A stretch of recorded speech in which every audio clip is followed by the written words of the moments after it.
Well, good morning, everybody. What I want to do today is take a look at some random questions from the final exam test bank. Now, the final exam covers chapters 1 through 13. It's going to be mostly multiple choice, true, false, some figures, questions, and some matching and so forth.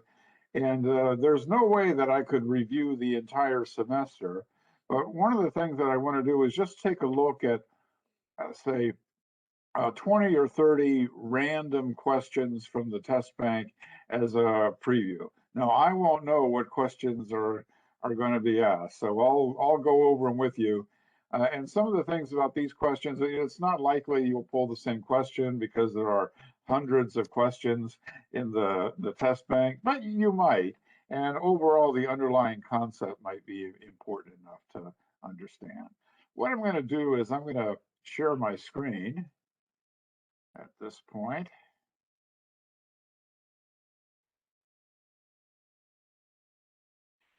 And then I am going to,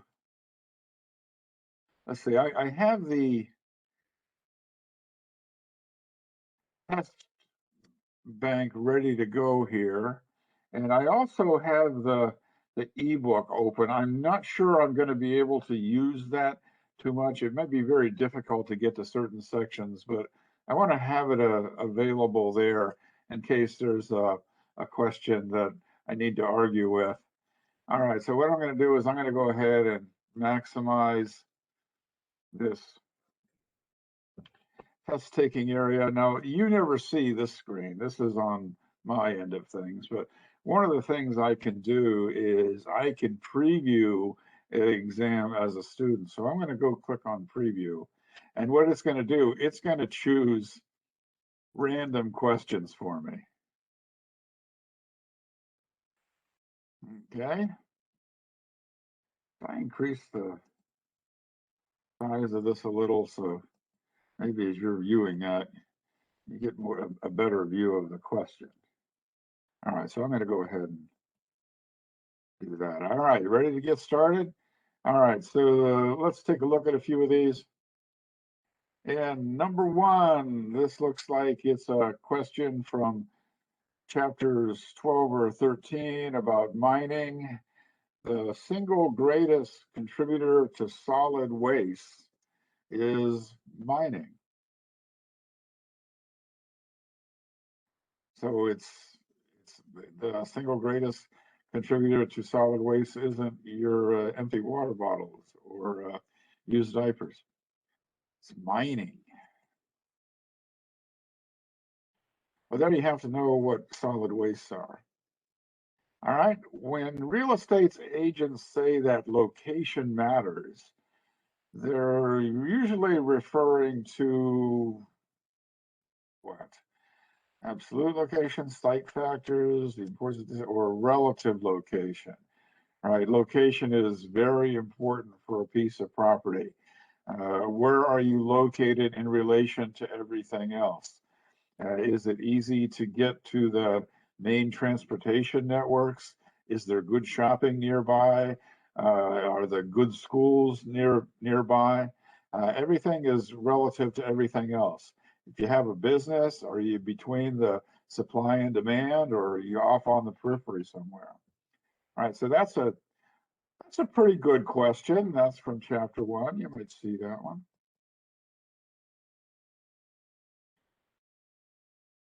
All right, great fractures in the Earth's crust cause an extensive rift system in East Africa. Yes, the East African Rift Valley.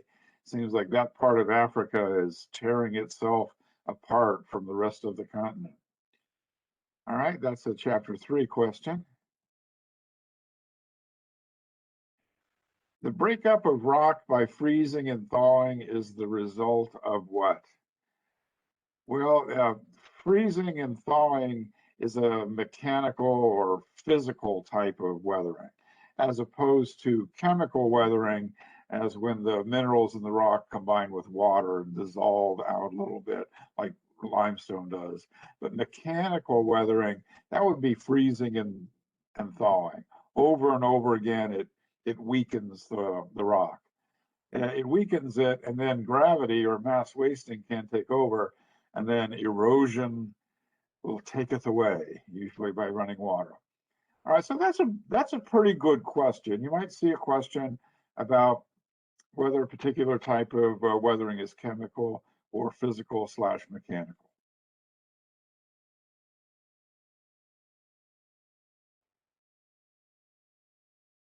Air that contains so much water vapor that the vapor condenses, changes from a gas to a liquid, is said to be supersaturated.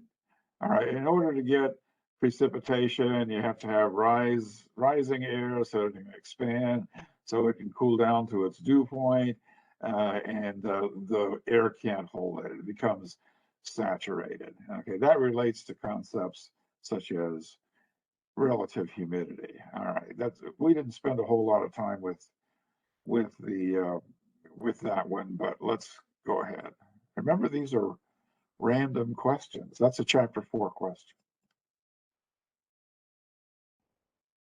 All right, here's a chapter 13 question. The biosphere contains what? Well, the atmosphere, all the water in the world, and the upper portion of the Earth's crust. All right, the best answer is the troposphere. That's the layer of the atmosphere where all our weather occurs. The hydrosphere, that's all the water in the world, and the upper portions of the Earth's upper crust. So yes, the biosphere is all living things. Well, we live in a breathable atmosphere. Plants and animals need an atmosphere. Then the water, of course, you have aquatic life, and we also live on the Earth's crust. And, we dig down into it, and plants and animals dig down into it as well. So that's the biosphere. These components overlap and intermingle with each other. All right, that's not a bad question. That's a conventional environmental science question. Which of the following is not one of the 5 major components of geographic information systems? Well, the answer is pixel.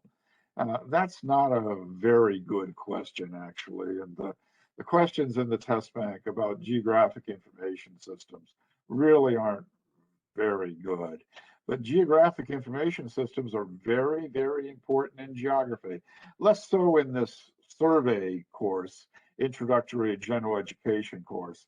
But if you're going to go on in geography or any of the cognate disciplines, you may encounter geographic information systems. And even if you're in a discipline like criminal justice or business and marketing, they also use these fancy computer mapping systems. Well, the GIS contains the computer hardware, the software, the geographic database. You might even say that the people running it are also part of a geographic information system as well. They just chose a nonsense answer there. So it's pixel. It's not a major component. Of course, the screen images are made out of pixels, but that's just a nonsense answer that you zero in on. It's one of those not questions too. Likely, from time to time, you're going to see one of the questions where which of the following is not true. So don't get fooled by those. All right, this is a chapter 2 mapping question, contour interval. And this is a very good question. The contour interval represents the vertical spacing between contour lines. So if on the map it says the contour interval is 100 feet, that means that between the contour lines, it goes up or down 100 feet. All right, so don't get confused with horizontal spacing. That's the vertical spacing. That's how much you go up and down as you go to another contour lines. That's a pretty good question. I know you'll get questions randomly, but if I was going to pull questions for you, I think I'd definitely ask that one. That's an important part of understanding topographic maps.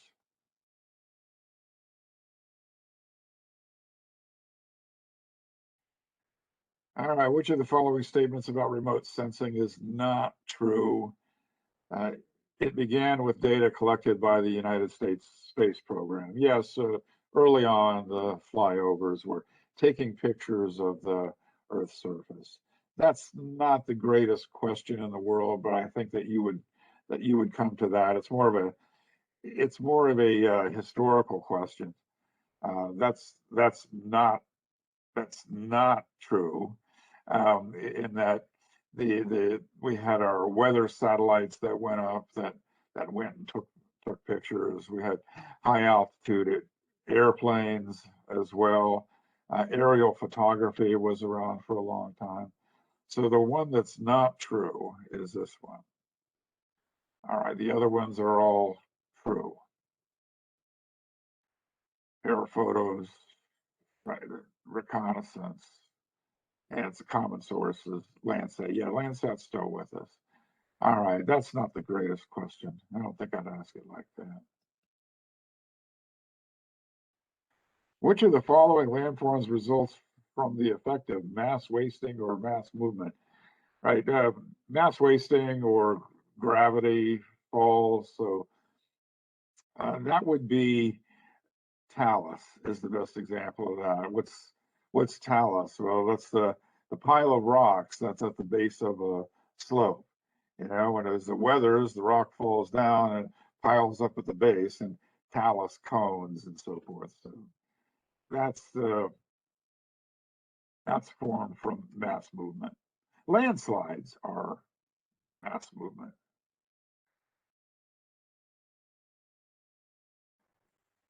All right, so you have to think about this one. Which statement about El Nino is not true? It involves the buildup of warm water along the east coast of South America. No, that one's not true because it's the buildup of warm water along the west coast of South America. That one's pretty tricky, isn't it? And the other ones are true. Then the word itself is from Spanish, meaning the boy child. It goes around Christmas time. Associated dramatic changes in rainfall patterns in the United. Yeah, that's true, and the rest of the world as well. And that they get what happens when you have an El Nino, you get a lot of rainfall around the South American coast, and they're not used to getting it. You'll have a lot of flooding. Warm water means the cold water current is shut down. That's not good for upwelling of nutrients for the Pacific food chains. And then on the Asian side of the Pacific, there are droughts. So these El Nino events, which are coming in these just a few years cycle, they may be coming sooner and sooner, and that the cycles are getting shorter.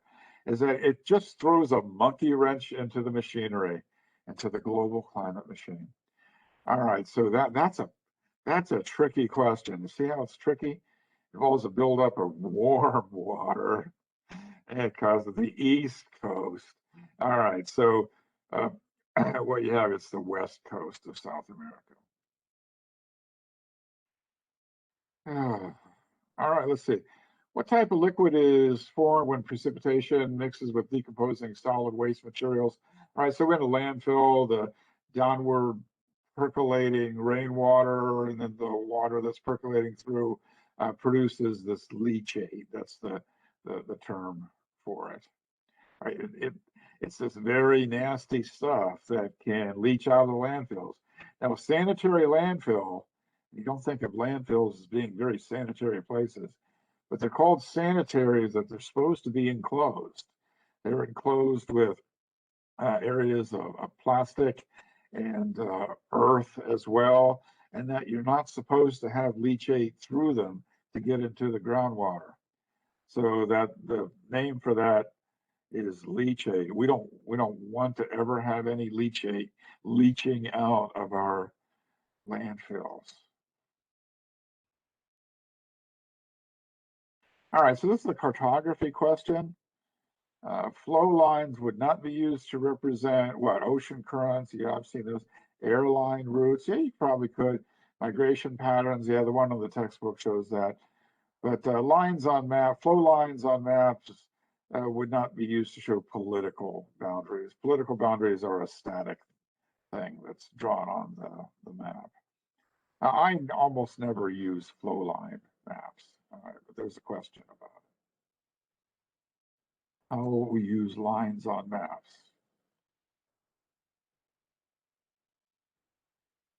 All right, which of the following distance measures refers to absolute distance? Well, the other ones must be relative distance, right?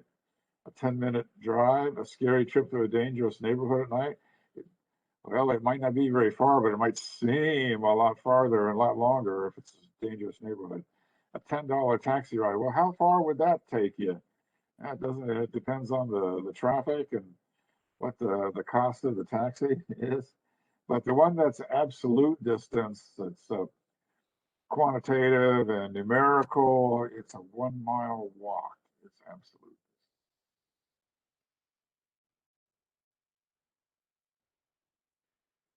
All right, diffusion rates of ideas or things are least affected by what? Weather.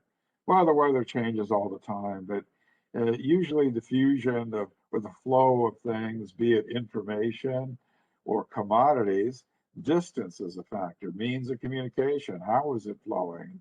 The population density as well will affect how fast an idea flows or people flow. Probably the best answer there is weather.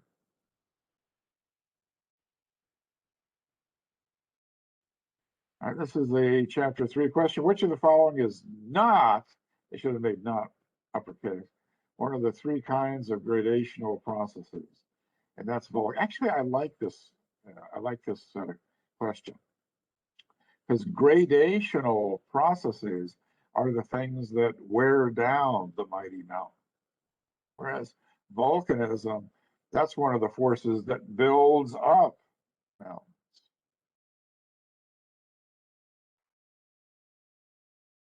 With respect to U.S. Geological Survey topographic maps, the 1 to 24,000 series is complete for the contiguous United States and Hawaii. Yes, so not Alaska. Alaska is just so vast and it's mostly empty. You don't have to have mapping at that scale. That's not the greatest question. I mean, that question is asking you whether or not you've memorized chapter 2. Fortunately, though, you can use your references and you can look up what section in the textbook that's found. All right, let's go ahead and move on.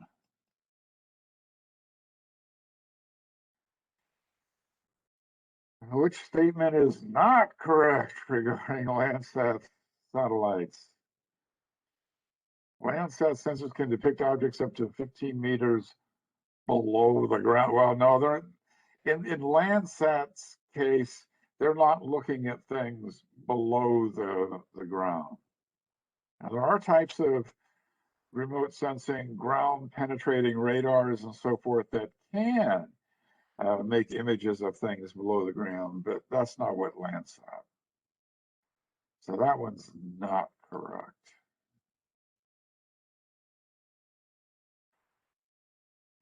Silty in texture and associated with productive agricultural lands, it's called LUS or LURS, L-O-E-S-S.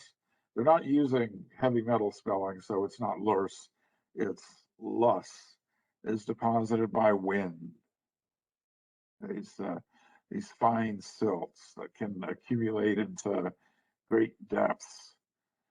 There is the famous Lus Plateau in China that the Yellow River cuts through, and as it cuts through, it picks up these silts and it makes the water of China's Yellow River slightly yellowish. That's the reason why the Yellow River is the Yellow River. It doesn't have anything to do with the complexion of the people. It's because of those less silts that are carried. And then the Yellow River dumps into the Yellow Sea at the east of China. And the reason why it has a yellowish tinge is because of these lust silts. All right, that's part of chapter 3. And I put those pictures and that explanation in the online notes. All right, how about this one? Which statement is most accurate regarding temperatures at a given latitude in marine environments versus continental environments? I can see that I'm going to like this question. Compared to marine environments, continental environments are colder in winter and warmer in summer. That's true. See, marine environments, that means coastal environments. And on the coast, big water bodies have a way of equalizing temperatures. So your summers aren't as hot, your winters aren't as cold. That's a excellent physical geography question.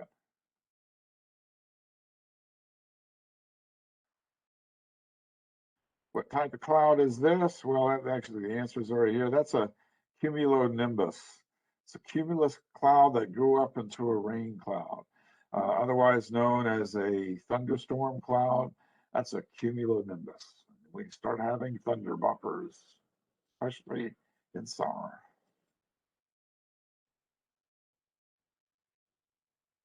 Match the climate type to the climograph. All right, well, let's see. When you look at this distribution of precipitation and temperature, it's one that's quite seasonal, it's well watered throughout the year. It matches what's known as a humid continental. So that's decent. You just all you have to do is just match the climograph. I think it actually in the book, it actually has the name of it on there. Okay, so that's humid continental. Match the dates. Well, actually, the diagram in your book is not all that great for this question because the diagram in your book that you see here doesn't have the reference lines of latitude. For this question, they really ought to draw the equator, the Tropic of Cancer, the Arctic Circle, and so forth in order for you to visualize this. But you can start it anywhere. But here, the June 21st solstice, where the northern hemisphere of Earth is kind of leaning into the sun. That's our northern hemisphere summer solstice. And the winter solstice is when our hemisphere is kind of leaning away. You can look, since you can use your ebook, your book with you. You go ahead and look at that. That would be a good matching question, but I really wish our textbook had a better diagram.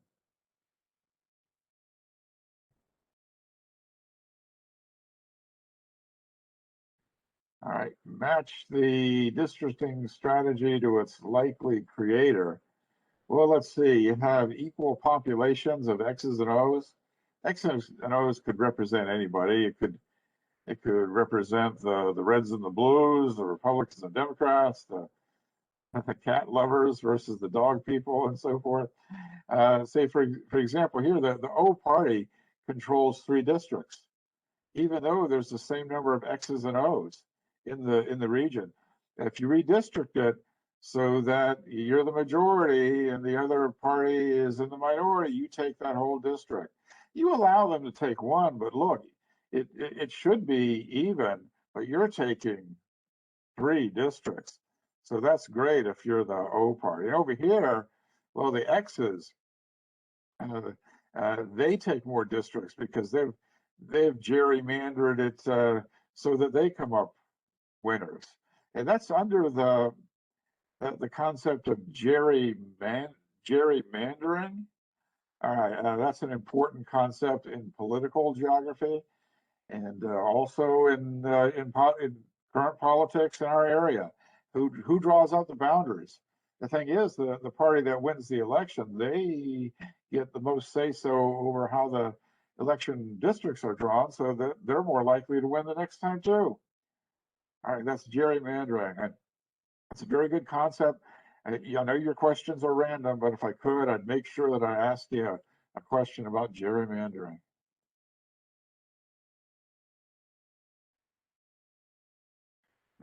Next, the population pyramids. We have several different population pyramids. one like this, well, this is a university town here. A population pyramid says all kinds of things about its population.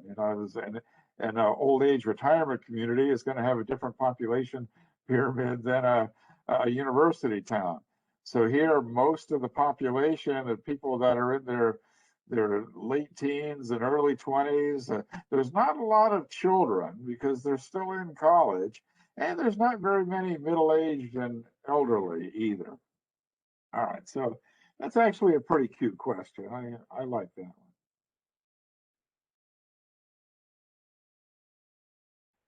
All right, another graphical one. Match the image to the correct religion.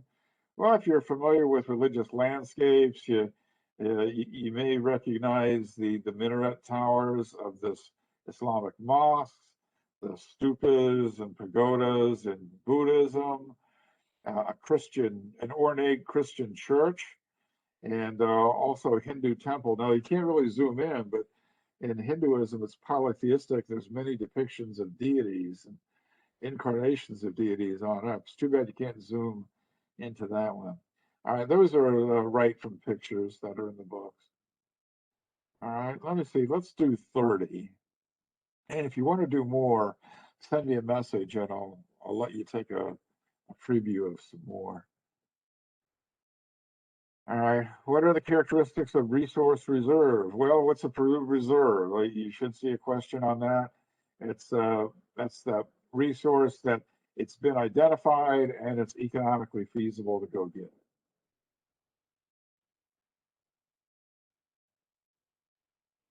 Label the processes of the rock cycle. Which were the ones that you had to drag? Okay, so when magma cools into igneous rock, so yeah, that makes sense there. Igneous rock can be transformed by enormous heat and pressure. Metamorphic rock might be weathered and deposited into sediments, and sedimentary rock can turn into another sedimentary, or sediments can turn into a sedimentary rock. Well, sedimentary rock can be eroded and they form another sedimentary rock. All right, so there's a diagram in your book. You just match that up. That's not too difficult. That's a pretty important part of understanding geology, though. All right, so one from Economic Geography, Chapter 10. Assign these activities and characteristics to the appropriate category of office work. All right, well, you have your upper level employment versus your lower level employment. Yeah, you see the way it is in our economy, we have a service-based economy, but there's different levels of services. You have personal services that, like beauticians and so forth. And then you have your more white collar type of jobs where you have a suit and tie and you work in a cubicle. But you have your lower level versus your higher level, really decision making. And so the front office, the CEOs, they would have the prestigious office space. That's your upper level management as opposed to your lower level. All right, you may be employed in the marketplace, and you'll see as you become a leader and one of the decision makers, then you move up in the hierarchy. Should do one more. Classify the cultural traits into the correct subsystem of culture. Well, I wasn't real big on this section of the chapter in cultural geography. I thought it deviated from students learning about culture. But let's take a look at it. Okay, so the technological aspects of culture, right? There are artifacts, like the tools that we use, musical instruments, the houses, and what type of clothes we wear, and so forth. That's the technological, and then you have the sociological, which shows you where you are in the social hierarchy, the kinships and so forth. Then the ideological, these things, a lot of these things are intangible things. Your your beliefs, folk tales, and so forth, your ideology. That's uh, the ideological subsystem of culture. That's not the greatest question either. I think I would reward that. Well, I'll tell you what, let me go on to a few more. I want to get out of the graphical ones and into some of the multiple choice again. Oh, it looks like we have more graphical ones. Here you had to click and drag to for each one of these. For example, here's a mental map. I believe that was a mental map of the Palestinian student, how he saw the world. The concept of distance decay is important. Diffusion, that's a very important concept. I hope you see a question about either spatial or cultural diffusion, and then mapping out your activity space. So those are all diagrams from the book. It's probably best to have your ebook open when you're looking at that. And depletion of the ozone layer is caused by emissions of chlorofluorocarbons, which the world has come to an agreement to stop producing chlorofluorocarbons, so the hole in the ozone layer is expected to get better. Which world region has the greatest quantity of natural gas? Well, the Middle East. They have the greatest quantity of oil. Oil and natural gas are often found in close proximity to each other, and the Middle East has a lot of gas. Sometimes that's just burned off to get to the really valuable stuff, the oil, which seems a shame. Wow, I'm drawing a lot of graphical. Now, this one's a pretty good question, though. Match the scales to the map. All right, you do that from the book. And that the more zoomed in you are, the larger the scale. It'd be difficult to have a map that's 1-to-1 scale. It's pretty well, but well, you could, I guess, but it covers the entire place. 1 to 25,000. That's the one that's the most zoomed in. The greater Boston region. That's the smallest scale, 1 to 1,000,000. All right, so that's a diagram from your book. Have your ebook open. Am I getting another one? How am I getting another one?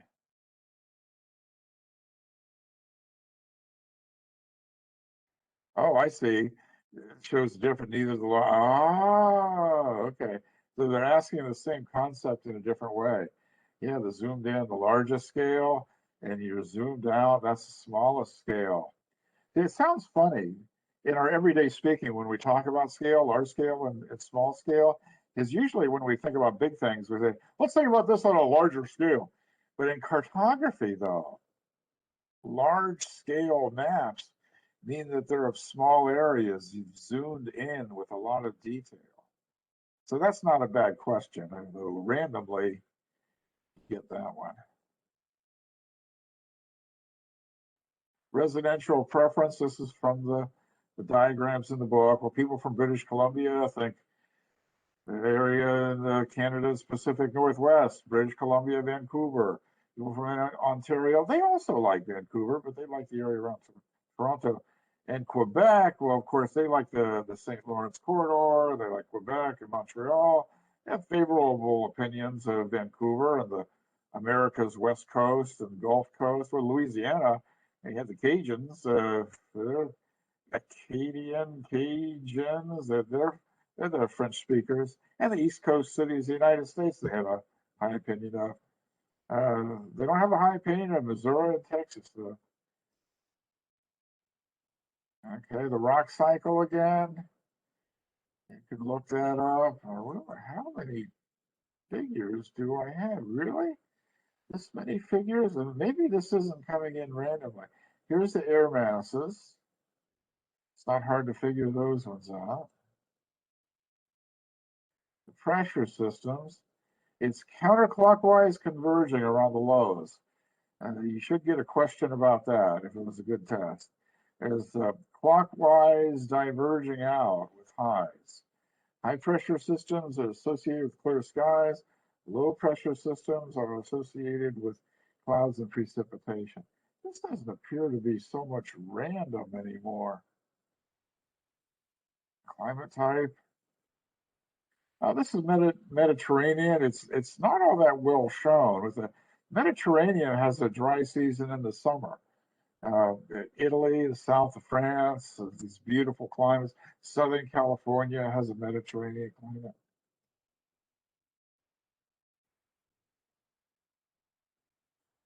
Urban model, this is the concentric zone model. And you can label the downtown CBD on out to the suburbs. High class residential is furthest away from the city. It's the suburbs are the nicest, as opposed to lower income people have to live in or densely packed in areas. All right, let's see what else we have here. What type of cloud? Are you serious? No, this is cirrus. Oh, okay. All right. That's all. For being random, we sure hit a vein of graphical questions. Central place theory is a very important theory in urban and economic geography. It's the location, size, and spacing of population centers that sort themselves out in a free market economy to take on a hexagonal hierarchical form. That is a whole other can of worms. It's good to have a question about central place theory. That's the best answer. The following statements about intensive subsistence. So it's intensive and it's subsistence. All right, so it involves total concentration of a single intensively produced crop. I suppose that's the best answer. So intensive subsistence would be like paddy rice farming in the less developed countries of East and Southeast Asia. All right, that's a good agricultural question. A social group does not adopt a useful innovation. It's said to display a cultural lag. They're they're laggards. Then I don't know about some of those other choices. If it's a useful innovation, if everyone can see that it's a useful innovation, then okay. Contemporary North American society, individuals' activity space is primarily affected by the, yeah, how old you are, stage in life, mobility, and opportunity. All right. All the following statements about agriculture and market economic systems are true, except, so find the one that's not true. So it's agriculture and market economies. Generally, it's more intensive near the markets, and your more extensive, lower value crops at more distance located. That's a fundamental concept. Okay, well, that one's true, though. It's not the except. Okay, and the one that's not true, in response to low crop price and overproduction, it's being replaced by intensive subsistence right now. That's just a nonsense answer. You need to be test wise and learn how to spot a nonsense answer. Social areas of large, complex American Canadian cities, so residential segregation based on social status, family status, and ethnicity. Well, that's a tough question. They're just, taking out one term and putting another. There's a diagram in your book about that, but I hate questions like that. I hope you don't get too many of them. But remember, it the test will tell you what section of the textbook to go ahead and look in, and look at the figure on that. Goodness sakes. The chief centers for plant and animal domestication include all of the following except, yeah, North America. If you look at a map of where people first domesticated plants and animals, Mesoamerica, of course, very important for corn. All right, North America, well, if you mean where the United States and Canada is, it's not a big uh, plant origin for plant animal domestication. I wouldn't word it like that. That's a pretty lousy question. It's a very important concept, a lousy question. Good thing you can go look it up in your book. It's a term that's used by geographers in contrast to a state, So what's the difference between a state, a nation state? And the thing is, though, we use the word nation in different ways. In contrast to a state, if state means country, a nation is a cultural concept implying a group of people occupying a particular territory, unified, so it's a people. And maybe an ethnic group, a nation of people. That's one context. That's the thing about the word nation. Sometimes we use it synonymously to mean a country, and then sometimes we use it synonymously to be a people. Context is very important. Taking things out of context, that's how we really hurt each other. All right, let's see. Planned economies, the location of manufacturing be determined by other than competitive. Yeah, that's true. Now, when you say planned economies, planned isn't really good. Planned means the socialist, communist ones, where they say where the manufacturing plant should be located, not because it has advantages for industry or because of where the supply is and the demand is that the leaders just say it should be. It's a planned economy. So planned economies are economies like that of the old Soviet Union, communist China, Cuba. All right, so they were planned economies. In China's case, they largely abandoned a lot of that, and they let capitalism take over. It's kind of ironic that the world's biggest communist country needed capitalism in order to survive, and now they're actually thriving because of capitalism, market forces. Gentrification is the rehabilitation of housing in the oldest and now deteriorating inner city areas by middle and high grade, and that's usually a good thing when the older, dilapidated parts of the city, especially in your old industrial cities along a waterfront, industries aren't there anymore, where rich people go in, they develop those and bring in, high-end shops and touristy areas, apartments, and so that's called gentrification. Generally, that's a good thing, but sometimes it does displace people. All right, let's see, what else? The systematic study of human populations is demography. That's a good question. Beyond this point, the frequency of trips decreases rather than the critical distance. Okay, that's from your spatial analysis chapter. True false. Central place area is better able to predict the size and spacing of towns in an agricultural region than a minor. Yeah, probably. An agricultural region would probably have more of a homogeneous surface. Mining is, it's very much point specific. So that's true. That might not be the greatest question to ask about central place theory. And what else? A group of languages thought to have shared the same origins is what? Now you have to think about these. Well, Hindi, Russian, and Spanish, they're all part of the Indo-European family of languages, which share a common origin if you go way, way, way, way back.